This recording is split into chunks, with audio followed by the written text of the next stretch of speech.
ذوالفقار سے بہتر کوئی تیغ نہیں، نہ علی سے زیادہ بہادر ہے کوئی اس زمین پر۔ ان کی بہادری کا یقیناً کوئی مقابلہ نہیں۔ ترکی ڈرامہ ارطغرل آج کل شہرت کی بلندیوں کو چھو رہا ہے۔ یورپ، مڈل ایسٹ، افریقہ اور یورپ سے 700 ملین ناظرین کو اپنے سحر میں گرفتار کرنے والا ڈرامہ غازی Ertugrul Azerbaijan, Turkmenistan, Kazakhstan, Uzbekistan, Albania, Poland, Serbia, Bosnia, Herzegovina, Hungary اور یونان میں ریکارڈز توڑنے کے بعد اب پاکستان میں بھی یکم رمضان سے پی ٹی وی پر نشر کیا جا رہا ہے۔ وزیر اعظم عمران خان نہ صرف خود اس ڈرامے کے شیدائی ہیں بلکہ انہوں نے ایک پبلک پلیٹ فارم پر بھی اس خواہش کا اظہار کیا کہ ہر پاکستانی اس ڈرامے کو ضرور دیکھے۔ ایک انٹرسٹنگ بھی اور ایک اسلام کا کلچر دکھایا گیا ہے۔ یہاں سے پہلے وہ ہالی ووڈ سے شروع ہوتا ہے، پھر بالی ووڈ جاتا ہے، پھر بالی ووڈ سے یہاں آ جاتا ہے۔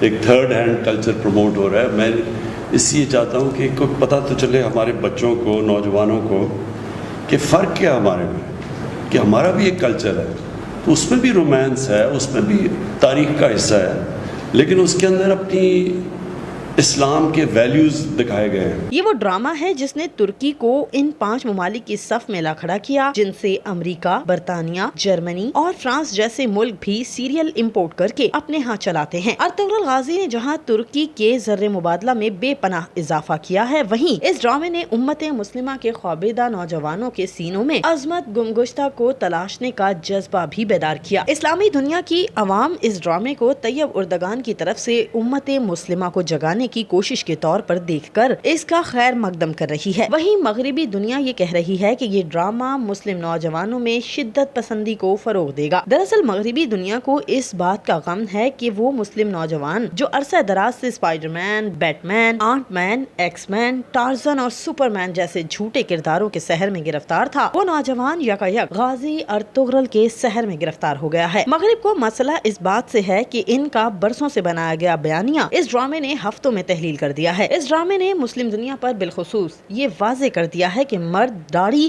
اور عورت مکمل لباس میں کتنی خوبصورت نظر آتی ہے۔ یہ وہ ڈرامہ ہے جس نے مسلمانوں کو ان کے حقیقی ہیروز سے متعارف کروایا ہے۔ اس ڈرامے کے بارے میں رجب طیب اردگان نے کہا کہ جب تک شیر اپنی تاریخ خود نہیں لکھیں گے ان کے شکاری ہی ہیرو ٹھہریں گے، اور ہم اسلامی تاریخ اس طرح لکھیں گے جس طرح وہ تھی۔ اور جب یہ اسلامی تاریخ ارطغرل نامی ڈرامے کے ذریعے دنیا کو دکھائی گئی تو لوگ اسلام قبول کرنے لگے۔ یہ وہی ڈرامہ ہے جس نے اغیار کی ان کوششوں پر پانی پھیر دیا جو اسلام کے سنہری ماضی کو داغدار کرنے میں صرف کی گئی تھی۔ یہ تو اغیار کا رویہ تھا اور ان کی تکلیف کی تو سمجھ بھی آتی ہے، لیکن مسلم ممالک کا رویہ بھی اس ڈرامے کے بارے میں بڑا عجیب ہے، اور یہی بات مجھے ہی کیا ہر ذی فہم انسان کو یہ سوچنے پر مجبور کرتی ہے کہ یہ صرف ڈرامہ ہی نہیں بلکہ اس سے بڑھ کر کچھ اور بھی ہے، ورنہ متحدہ عرب امارات اور سعودی عرب اس کی نشر و اشاعت پر نہ تو پابندی لگاتے، نہ ہی وہ $40 ملین کی لاگت سے اینٹی خلافت عثمانیہ ممالک النار نامی ڈرامہ بناتے، اور نہ ہی ممالک النار کا ڈائریکٹر یاسر حراب لاس اینجلس ٹائمز کو انٹرویو دیتے ہوئے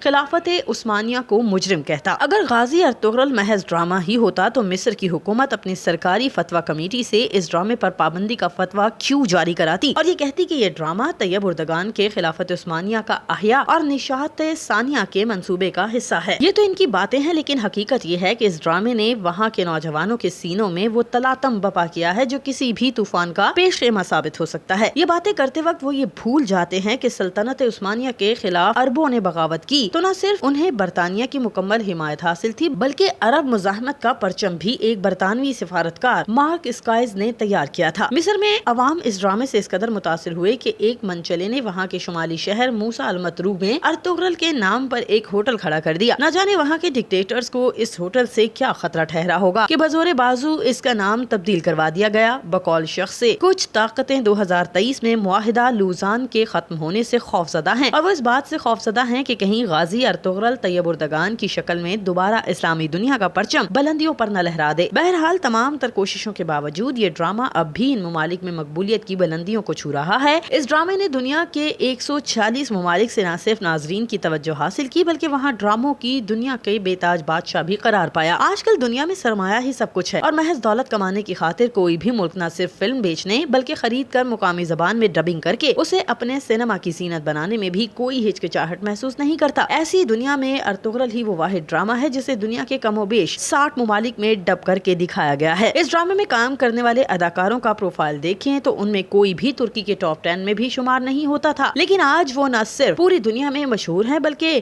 مسلم نوجوان نے ارطغرل، حلیمہ سلطان، نور گل، بابر سلیمان شاہ اور ہائمہ خاتون وغیرہ کی ڈی پیز لگا لی ہیں۔ ترک صدر طیب اردگان اور اس وقت کے وزیر اعظم احمد داؤد اوغلو نے خود اداکاروں سے شوٹنگ والے مقام پر جا کر ملاقاتیں کی۔ وینزویلا کے صدر نیکولاس مدروس اپنی بیگم سمیت شوٹنگ سیٹ پر آ بیٹھا اور سر پر کائی قبیلے کی ٹوپی سجا کر ہاتھ میں تلوار تھام کر تصویر کھنچوا ڈالی۔ چچنیا میں اس ڈرامے کے لکھاری محمد بوزداغ کو 2 روزہ دورے پر بلوایا گیا، جہاں عوام نے سڑک کے دونوں اطراف کھڑے ہو کر ان کا شاہانہ استقبال کیا۔ یہ ایک ڈرامہ نہیں بلکہ ایک ایسا مشروب ہے جس میں اطاعت الہی، محبت رسول، اسلامی تفاخر، ملی غیرت، دینی حمیت، عزت نفس اور فلاحی انسانیت جیسے کلیدی اجزاء ترکیبی شامل ہیں۔ اور آخر میں فقط اتنی گزارش ہے کہ اس ڈرامے کو خود بھی دیکھیں، فیملی کو بھی دکھائیں، دوستوں کو بھی بتائیں اور ہرگز اس پروپیگنڈے میں نہ آئیں کہ ڈرامہ شدت پسندی کو ابھارے گا۔ اور یہ کہ ڈرامہ تو ایک آرٹ ہے، اس میں مذہب کا کیا کام؟ اور اگر کوئی یہ کہے تو ان سے پوچھیں کہ کیا انڈیا، ہالی ووڈ کی کوئی فلم ہے جس میں مندر، بھگوان اور جیزس کرائسٹ کا ذکر نہ ہو؟ اگر بالی ووڈ کی فلموں میں مندر کے تقدس اور مورتیوں کی پوجا پاٹ اور ہالی ووڈ کی فلموں میں مشکل میں گھرے افراد کے منہ سے جیزس کرائسٹ کی بلند ہوتی صداؤں اور سینے پر بنتے صلیب کے نشان سے آرٹ کو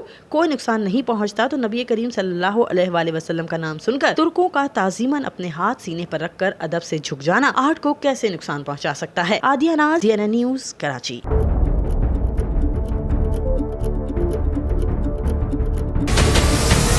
ہمارے چینل کو سبسکرائب کریں اور بیل آئیکن پر کلک کریں۔